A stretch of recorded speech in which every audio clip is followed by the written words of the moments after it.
이 시간 가슴에 두 손을 얹고 잠시 침묵으로 기도합니다. 하나님의 말씀을 잘 들을 수 있는 마음밭이 옥토밭이 되게 해달라고, 그리고 말씀을 전하는 저를 위해서 잠시 침묵으로 기도합니다.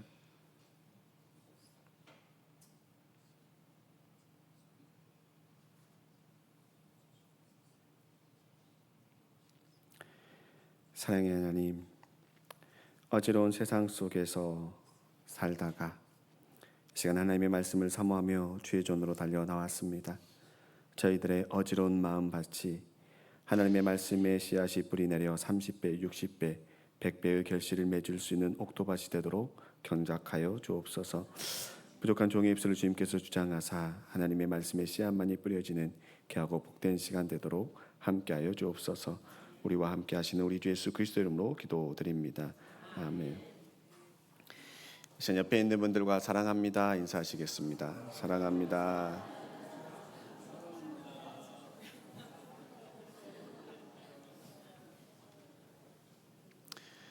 언제나 사랑이 넘쳐나시는 성례교회 성도님들 되시기를 축원합니다. 오늘 말씀의 제목이 성령이 임한 교회입니다. 그리고 첫 번째 질문에 미디어나 인터넷에서 타인의 허물을 인위적으로 만들어 정죄하는 소식을 접하였을 때 어떻게 반응하셨고 혹시 우리 안에는 그런 모습이 없는지 묻습니다. 제가 참 바쁜데 지난 주 중에 비행기를 타고 서울을 다녀왔습니다. 우와. 더 놀라운 사실은 비행기 좌석이 아니라 날개 위에서 걸으며 덤블링하며 다녀왔습니다. 안 믿으시는 것 같아서 제가 창문을 통해 찍은 영상이 있어서 함께 보도록 하겠습니다.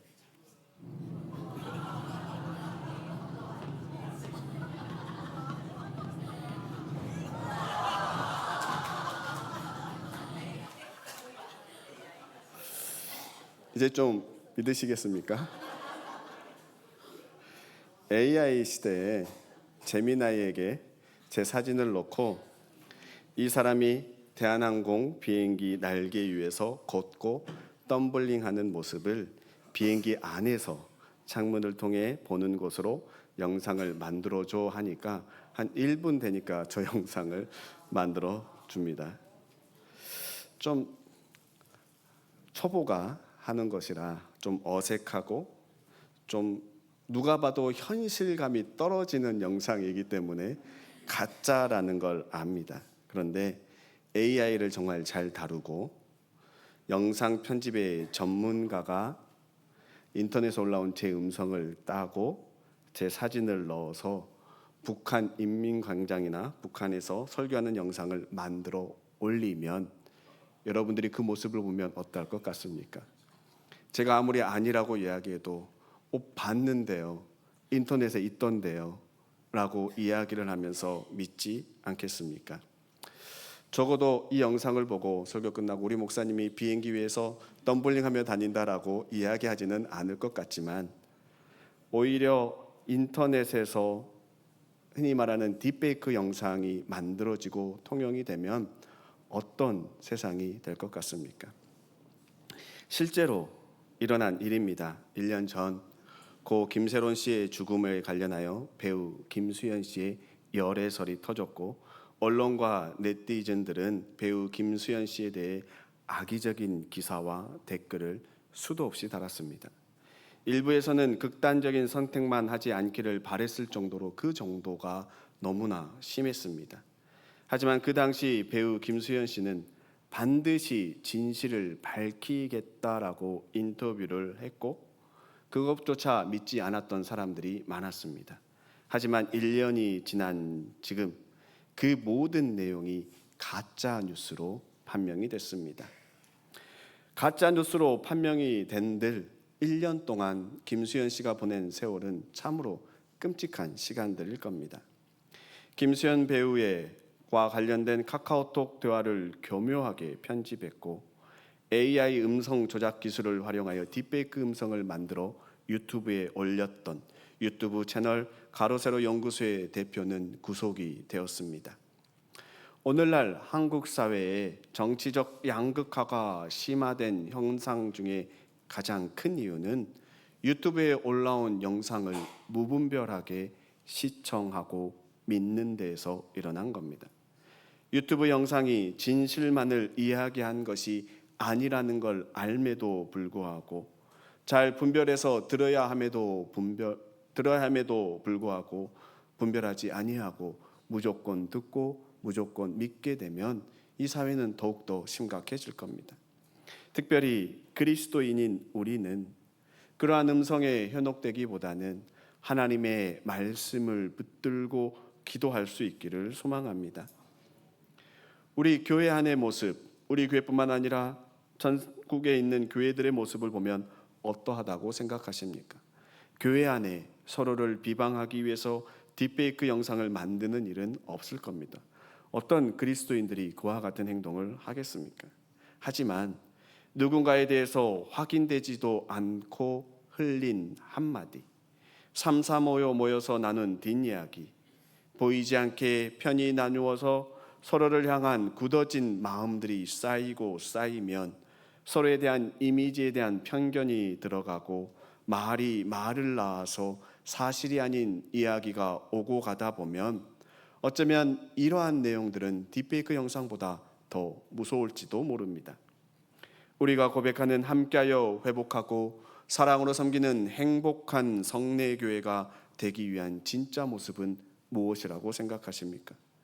누군가의 허물이, 약점이 보일 때 손가락질하며 여기저기 이야기하는 것이 아니라 내가 그 자리에 가서 조용히 채워주는 것, 성도의 아픔이 보일 때 그 아픔이 내 아픔처럼 여기며 함께 눈물 흘리고 무릎 꿇고 기도하는 것, 그 공동체가 진정으로 위로와 회복이 있는 성례 공동체이지 않겠습니까?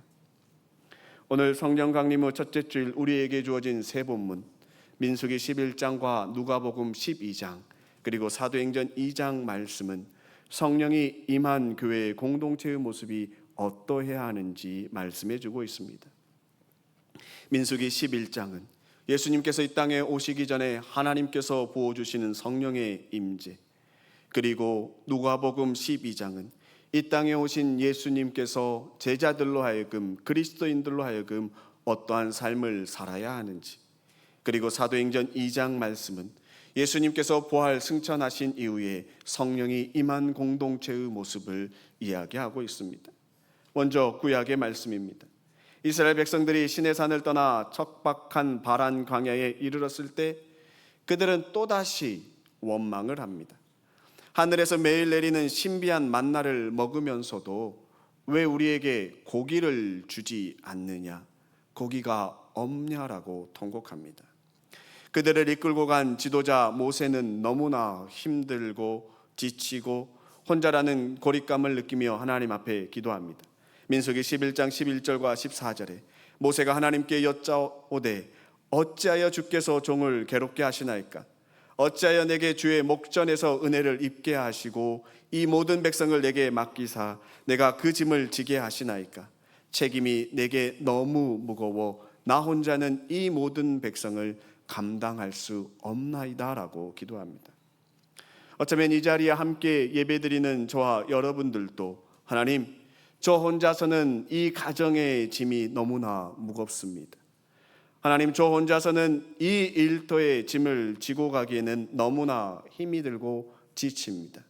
주님, 제가 이 기관을, 이 구역을, 이 신도회를 혼자서 감당하기는 너무나 힘들고 외롭습니다라고 기도하고 있을지도 모릅니다. 이들을 향하여 하나님께서 모세를 향하여 25절에 여호와께서 구름 가운데 강림하사 모세에게 말씀하시고 그에게 임한 영을 70 장로에게도 임하게 하시니 영이 임하신 때에 그들이 예언을 하다가 다시는 하지 아니하였더라라고 이야기합니다. 모세에게 임한 영을 말씀하셔서 장로에게 주셨고 이때 사용된 히브리어 언어가 아찰인데 이것은 무언가를 뺏어서 주는 것이 아니라 소중한 것을 떼어서 골고루 동등하게 나누어 주는 것을 이야기합니다. 다시 말해 하나님은 모세 혼자 짐을 지다가 쓰러지게 두지 아니하고 성령으로 70인의 성령들에게 동일하게 베푸사 짐을 함께 지게 하는 동역의 공동체를 만들어 주신 겁니다. 여러분들이 속한 가정이 그러하고 여러분들이 속한 기관이 그러하고 신도회가 그러합니다. 그런데 26절을 보면 70인의 명단에 들었지만 무슨 이유인지 성막에 올라가지 않고 백성들의 있는 진영에 그대로 남아있던 엘닷과 메닷이라는 두 사람이 있습니다. 그리고 성령이 임할 때 그들에게도 동일하게 임하여 똑같이 예언하게 하십니다. 왜 이들이 성막에 올라가지 않았는지에 대한 이유는 구체적으로 나와 있지 않습니다. 하지만 추측컨대 짐작컨대 어쩌면 리더 모세가 마음에 들지 않아서 가지 않았을 수도 있겠다라는 생각이 듭니다. 왜냐하면 그 다음 구절을 보면 한 소년이 진영에서 일어나고 있는 일을 모세에게 알렸고 모세 옆에 있던 여호수아가 나서서 이 일을 말리라고 이야기합니다.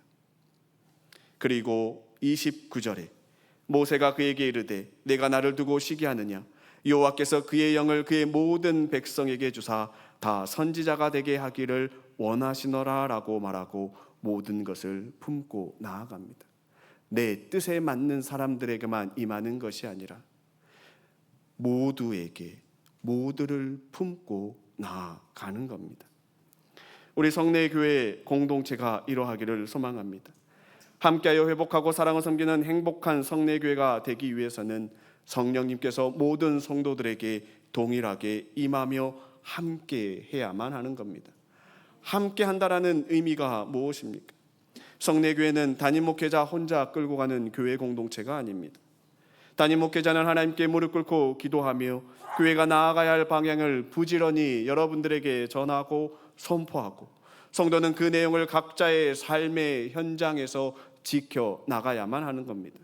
그러면 하나님께서 70인의 장로들에게 성령을 임하게 하신 것처럼 하나님께서 성내교회 모든 성도들에게 동일한 성령을 임하게 하시고 한 사람 한 사람이 속한 가정에서 직장에서 공동체에서 여러분들을 통해 주님의 일을 하나씩 해 나가게 될 겁니다.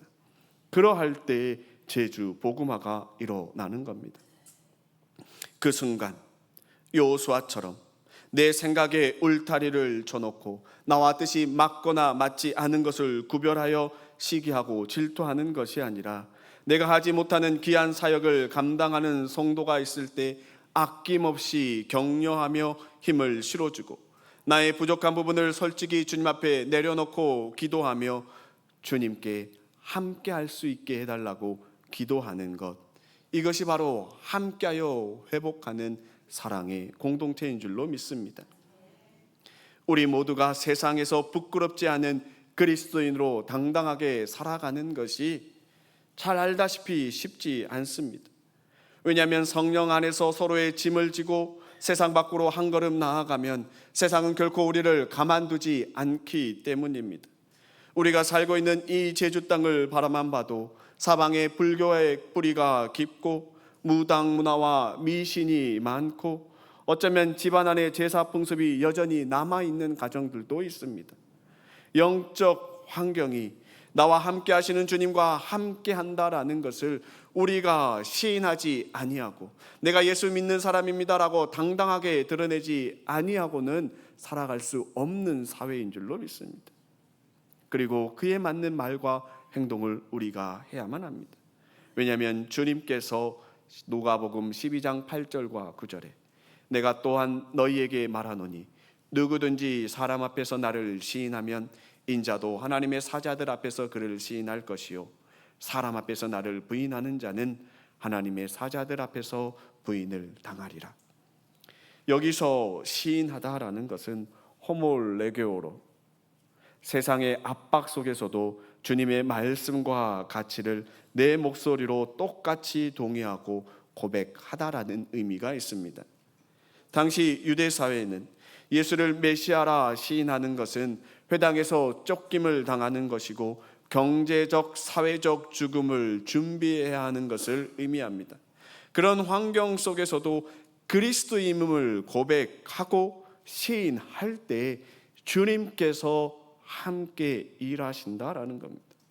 그 두려움에 떠는 제자들을 향해 주님께서 하시는 말씀이 11절과 12절에 사람이 너희를 회당이나 위정자나 권세 있는 자 앞에 끌고 가거든 어떻게든 무엇으로 대답하며 무엇으로 말할까 염려하지 말라. 마땅히 할 말을 성령이 곧 그때에 너희에게 가르치시리라 하시니라. 우리가 사람들 앞에서 그리스도인이라 고백하며 주의 복음을 전하는 때가 되면 주님께서 우리의 심령 가운데 한번 봤던 말씀 구절이 생각나게 하고 우리의 입술을 주장하여서 무슨 말을 해야 될지 알게 모르게 증거하신다라는 겁니다. 혹시 이런 경험을 갖고 계시지 않습니까? 없으십니까? 없다면 갖는 방법을 알려드리겠습니다. 내가 누군가에게 그리스도인임을 밝히고 복음을 전하고 싶을 때 주님 앞에 기도하는 겁니다. 주님, 제 입술을 주님께서 주장하여 주시고 전할 말씀을 생각나게 하시고 반드시 해야 할 말을 하게 하옵소서. 이 기도를 하고 만나서 대화를 해보시기 바랍니다. 대화를 하다 보면 나도 생각지도 못한 말씀 구절이 떠오르고 나도 생각지도 못한 말들을 하게 되고 그러면서 그 안에 임하시는 성령님을 경험하게 될 겁니다. 혹 말을 다 하고 났는데 무슨 말을 했는지 기억이 나지 않을 수도 있고 때로는 말을 했는데 왠지 부끄럽게 느껴지는 순간도 있을 수 있습니다. 하지만 그 말 가운데 되돌아보면 돌아오면 시간이 지나면 반드시 그때 너의 이 말이 나의 마음을 감동했다라는 이야기가 반드시 들려오기 때문입니다. 언제 이런 일들이 일어나냐면 내가 주님을 인정하고 주님께서 함께함을 고백하며 내가 주의 복음을 전할 때입니다. 하나님께서 함께 하시는 말씀의 힘이 얼마나 큰지 사도행전 2장 말씀에 기록되어 있습니다. 오늘 우리가 읽은 사도행전 2장 말씀은 오순절 다락방에 성령이 임한 후에 성령이 임한 모습들을 본 사람들을 향하여 그들이 술에 취했다 비방하는 사람들에게 베드로가 구약의 선지자 예언을 함께하며 복음을 전한 이후에 일어난 일들입니다. 37절에 그들이 이 말을 듣고 마음에 찔려 베드로와 다른 사도들에게 물어 이르되 형제들아 우리가 어찌할꼬 하거늘. 마음에 찔림이 일어나는 겁니다. 여기서 마음의 찔림이란 날카로운 창끝으로 심장을 깊이 찔러 쪼개다라는 카타니소라는 단어를 사용합니다. 다시 말해서 남의 허물을 구경하고 손가락질했던 그 이기적인 마음이 하나님의 말씀이 들어가 관통하는 찔림, 통해가 일어난 겁니다. 그래서 그들이 고백하는 겁니다. 우리가 어찌할꼬 어떻게 하면 되느냐라고 통곡하는 겁니다. 그들을 향하여 베드로는 38절에 너희가 회개하여 각각 예수 그리스도의 이름으로 세례를 받고 죄사함을 받으라. 그리하면 성령의 선물을 받으리라 라고 이야기합니다. 회개할 것을 선포하는 겁니다. 우리가 회개라고 이야기하면 생각하면 흔히 우리가 과거에 지었던 윤리적인 죄들을 이야기합니다. 거짓말하고 도둑질하고 음란과 시기와 질투, 하지 말아야 할 말, 이런 것들을 회개하는 걸 이야기합니다. 물론 이런 회개가 필요합니다. 하지만 베드로가 말하는 진정한 회개는 내 삶의 주인의 자리를 바꾸는 겁니다. 물질 중심의 삶, 명예 중심의 삶, 관계 중심의 삶에서 벗어나 예수 그리스도 중심의 삶을 사는 것, 그것이 바로 진정한 회개입니다. 대학생 선교단체에서 전도지로 사용하는 사형리에 그 그림이 잘 표현되어 있습니다. 그림을 보시면 우리 마음의 중심 의자에 내가 앉아 있는 것은 내가 주인인 삶인 것이고 그 자리를 예수님께 내어드리고 그 앞에 무릎 꿇고 기도하는 것이 예수 그리스도 중심의 삶을 사는 겁니다. 회개는 내 중심의 삶에서 내가 내려와 그 자리에 예수 그리스도가 앉고 모든 걸 주님 중심으로 생각하는 겁니다. 주님 중심으로 생각하게 되면 내가 판단하지 아니하고 주님께서 어떻게 그 일을 이루어 가시는가 보게 되는 겁니다. 참된 회개로 성령을 선물로 받은 초대교회 성도들의 모습이 사도행전 2장 41절과 42절에 그 말을 받은 사람들은 세례를 받으며 이날에 신도의 수가 3,000이나 더하더라. 그들이 사도의 가르침을 받아 서로 교제하고 떡을 떼며 오로지 기도하기를 힘쓰니라 라고 기록합니다. 신도의 수가 3,000이 늘어났다라고 이야기합니다. 왜냐하면 회개하고 주님 중심의 삶을 사니까 그 안에 위로와 회복이 있으니까 더 주님을 찾게 되는 겁니다. 그리고 그들이 사도들의 가르침을 받아 서로 교제하는 건 코이노니아, 친한 사람들끼리 모여 밥 먹고 수다 떠는 친목이 아니라 예수 그리스도의 피사랑으로 구원받은 주님의 백성들이 서로의 삶을 나누고 내 소유를 내 것이라 하지 아니하고 서로의 필요에 따라 나누어 주면서 서로 섬기고 그리고 오로지 기도에 힘쓰는 공동체입니다. 그 모습이 44절 이하에 믿는 사람이 다 함께 있어 모든 물건을 서로 통용하고 또 재산과 소유를 팔아 각 사람의 필요에 따라 나누어 주며 날마다 마음을 같이하여 성전에 모이기를 힘쓰고 집에서 떡을 떼며 기쁨과 순전한 마음으로 음식을 먹고 하나님을 찬미하며 또 온 백성에게 칭송을 받으니 주께서 구원받는 사람을 날마다 더하게 하시니라. 사랑하는 성도 여러분, 이 모습이 우리 성례 공동체 안에 넘쳐나기를 축원합니다. 세상은 딥페이크 영상을 만들고 서로를 비난하고 헐뜯습니다.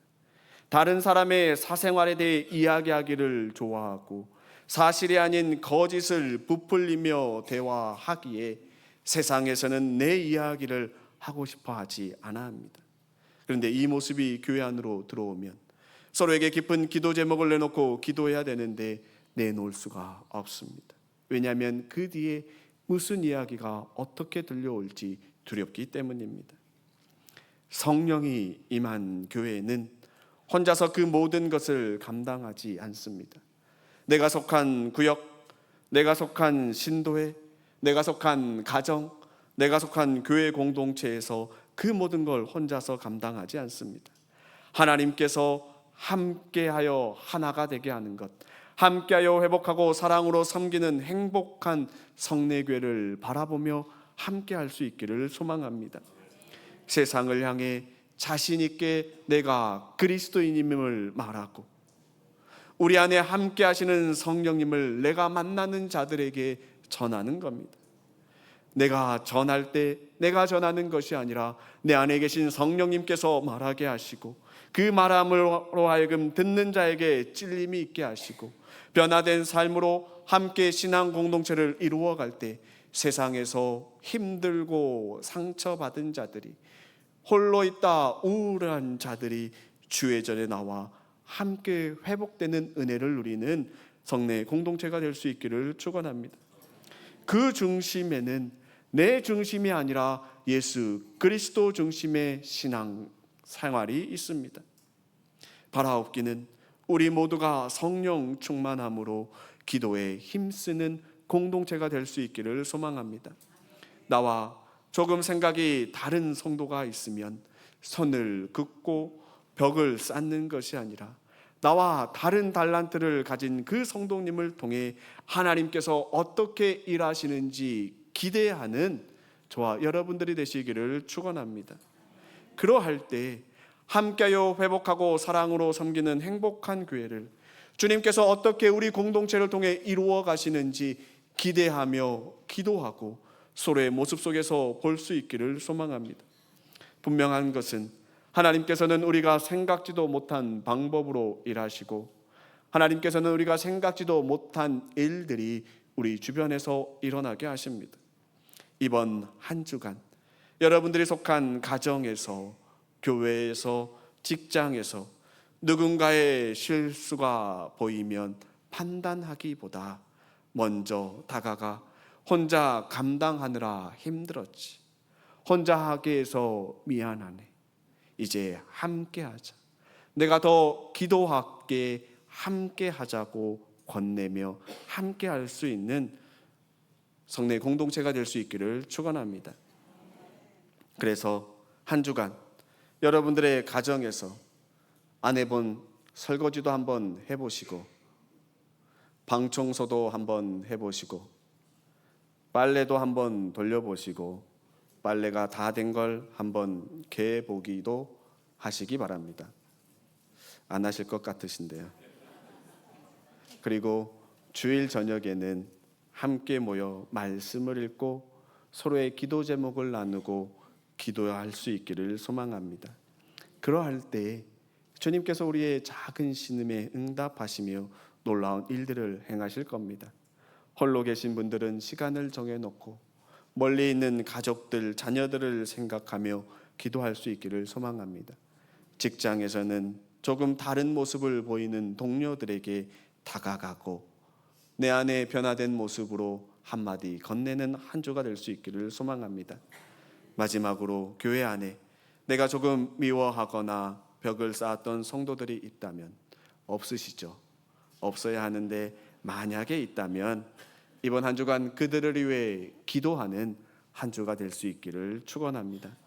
그래서 함께하여 회복하고 사랑으로 섬기는 행복한 성례교회가 되기 위해 옆에 있는 성도가 아니라 내가 먼저 예수 그리스도 중심의 신앙생활을 통해 내가 먼저 변하는 저와 여러분들이 되시기를 주님의 이름으로 축원합니다. 이 시간 함께 한 목소리로 기도하기를 소망합니다. 오늘 말씀을 기억하며 하나님, 성령이 임한 교회가 되게 하옵소서. 내 안에 먼저 변화가 일어나게 하여 주시고 내가 먼저 주님을 바라보게 하여 주시고 내가 먼저 말씀과 기도로 회복되게 해달라고 함께 통성으로 기도하시겠습니다. 사랑의 하나님, 주님께서 이 시간 임재하여 주옵소서. 주님만을 바라볼 수 있기를 소망합니다. 주님만을 바라보며 의지하며 나아갈 수 있기를 소망합니다. 함께하여 회복하고 사랑으로 섬기는 행복한 교회가 될 수 있기를 소망합니다. 하나님, 온전히 주님 안에 무릎 꿇게 하여 주시고 주님만을 바라보며 의지하며 나아갈 때 주님의 놀라운 은혜를 경험하는 성례의 공동체가 될 수 있도록 인도하여 주옵소서. 구역으로 또 신도회로 그리고 또 작은 기관의 모임 위에 주님께서 임재하여 주셔서 혼자서 모든 일을 감당하지 않게 하여 주시고 함께 나누며 함께 손을 맞잡고 나아가며 함께하여 회복하는 주의 공동체 될 수 있도록 주님께서 축복하여 주옵소서. 가정 안에 변화가 일어나게 하여 주시고 직장 안에 변화가 일어나게 하여 주시고 내가 속한 공동체 안에 변화가 일어나게 하여 주옵소서. 주님을 더욱더 깊이 만나기를 소망하오니 주님의 만지심이 저희들의 삶 가운데 일어나게 인도하여 주옵소서. 언제나 함께 하시님을 찬양합니다. 사랑의 하나님, 온전히 주님만을 바라보며 나아갈 수 있기를 소망합니다. 나만의 기준과 나만의 생각으로 나아가는 것이 아니라 내 삶의 중심에 주 예수 그리스도가 있게 하여 주시고 주님이라면 어떻게 하실까? 주님께서 하시고자 하는 일들이 무엇일까? 먼저 기도하며 그 일들을 행하는 저희들이 될 수 있도록 인도하여 주옵소서. 함께하여 회복하고 사랑으로 섬기는 행복한 성례교회가 되는데 한 걸음 한 걸음 나아가는 저희들이 되기를 소망하며 우리를 구원하신 우리 주 예수 그리스도 이름으로 기도드립니다. 아멘.